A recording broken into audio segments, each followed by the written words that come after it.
चिक माळेला रेशमी मावशर दोराग, या चिक माळेला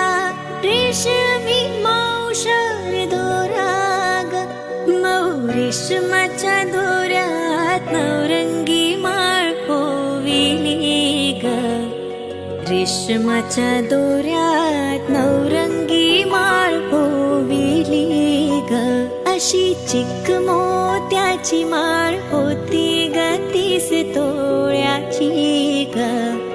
चिक मोत्याची माळ होती ग 30 तोळ्याची ग, जसा गणपतीचा गोंडा चौरंगी लाल बावटा ग, गणपतीचा गोंडा चौरंगी